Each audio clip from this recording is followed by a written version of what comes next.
बिस्मिल्लाहिर्रहमानिर्रहीम। अस्सलामु अलैकुम वरहमतुल्लाहि वबरकातुहू। व्यूअर्स, इस लेक्चर में हम डायफोंटाइन इक्वेशन डिस्कस करेंगे। इसमें देखेंगे कि डायफोंटाइन इक्वेशन की डेफिनेशन क्या है और डायफोंटाइन इक्वेशन के सॉल्यूशन जो हैं वो इंटीजर्स की फॉर्म में होते हैं, उसके लिए क्या क्राइटेरिया है और कुछ एमसीक्यूज हम डिस्कस करते हैं।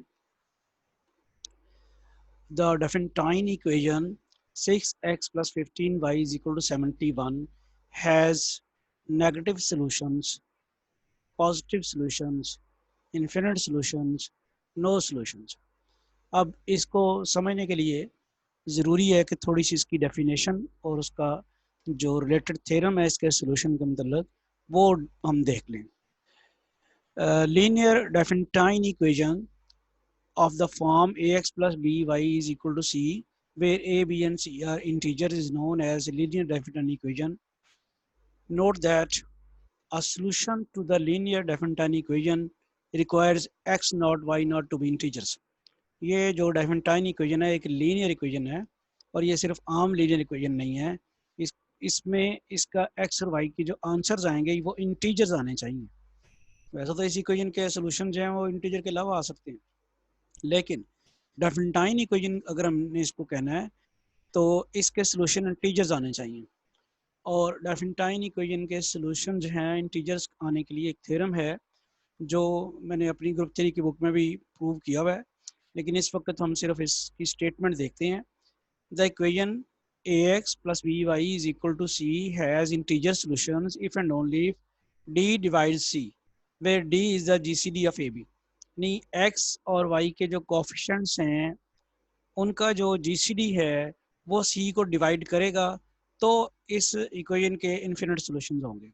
यानी अगर हम ये क्वेश्चन हंड्रेड सॉल्यूशन जो हमारे पास है इसको देखें, 6 और 15 का जीसीडी अगर 71 को डिवाइड करेगा तो फिर इसका सॉल्यूशन एग्जिस्ट करेगा जो कि इंटीजर सॉल्यूशन होगा, अदरवाइज इस डायफोंटाइन इक्वेशन का सॉल्यूशन एग्जिस्ट नहीं करेगा, क्योंकि लाज इसकी डायफोंटाइन इक्वेशन की प्रॉपर्टी ही यही है कि इसके इस फॉर्म की जो इक्वेशन है उसके सॉल्यूशन इंटीजर्स में होने चाहिए आंसर्स।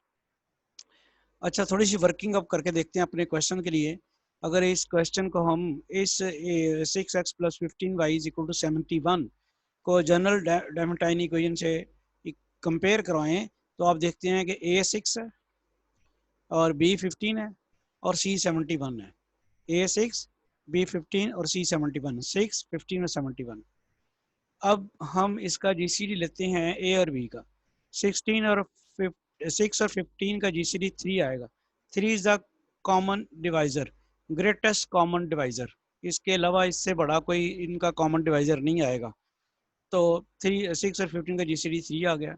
देखना ये है कि 3 71 को डिवाइड करता है तो वो तो नहीं करता। 3 does not divide 71।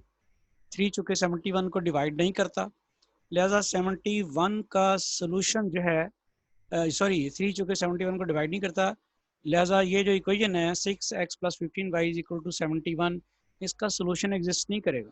ax plus B Y plus C has no solutions. यानी ये वाली जो इक्वेशन है जो हमारे पास जिसमें a आपके पास 6 और b आपके पास 15 है, इस सी आपके पास क्या है 71, इसका कोई सॉल्यूशन एग्जिस्ट नहीं करता।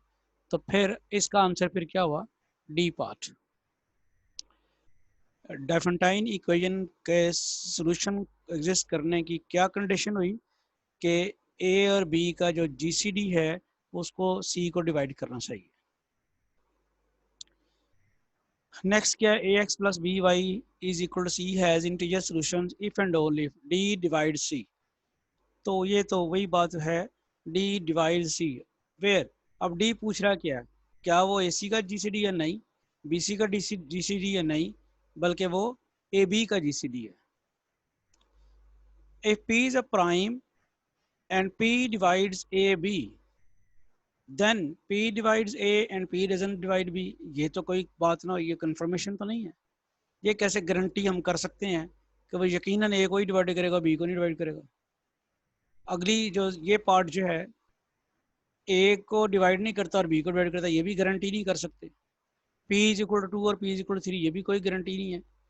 कि P2 और 3 ही P2 हो या 3 हो, P11 भी तो हो सकता है, P13 भी हो सकता है।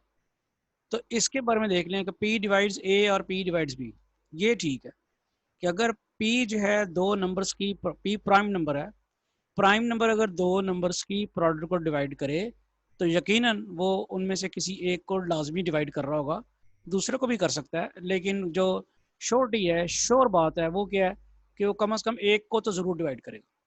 लेकिन ये बात याद रखें, कोई कोई कंपोजिट नंबर अगर दो नंबर्स की प्रोडक्ट को डिवाइड कर रहा हो तो फिर ये होल्ड नहीं कर सकता। मिसाल के तौर पे 6 डिवाइड करता है 12, और जो 12 है उसको मैं अगर 3 × 4 ले लूँ तो 6 ना 3 को डिवाइड करता है ना 4 को डिवाइड करता है। 6 12 को डिवाइड करता है, 3 को भी नहीं करता और 4 को भी नहीं करता। तो फिर ये कंडीशन सिर्फ प्राइम नंबर के लिए है कि only if P prime number divides product AB, then prime number must divide A और मस्ट डिवाइड B, दोनों में से किसी एक को लाजमी डिवाइड करेगा। 17P + 1 is a square for all primes P। अच्छा, अब ये P के बारे में वो प्राइम नंबर कह रहे हैं और वो कह रहा है 17P + 1 को परफेक्ट स्क्वायर है। तो P हमने फाइंड करना है, P 19 होगा, 17 होगा, 13 होगा, 11 होगा। क्वेश्चन समझ आया? 17P + 1 is a perfect square. हम इसे परफेक्ट स्क्वायर सपोज कर लेते हैं, एक्स स्क्वायर के बराबर रख लेते हैं। 17P + 1 is equal to X square. यहाँ से हमारे पास 17P आता है एक्स स्क्वायर - 1 के, keeping 1 on the right hand side. This gives you 17P is equal to X square - 1। X square - 1 के अगर आप फैक्टर्स बनाएं तो x + 1 और x - 1 बनता है।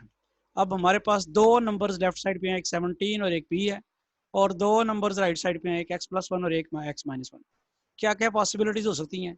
पॉसिबिलिटी एक तो ये हो सकती है कि आपका ये 17 x + 1 के बराबर हो और ये जो P है वो x - 1 के बराबर हो, जैसा कि मैंने यहाँ पे लिख दिया।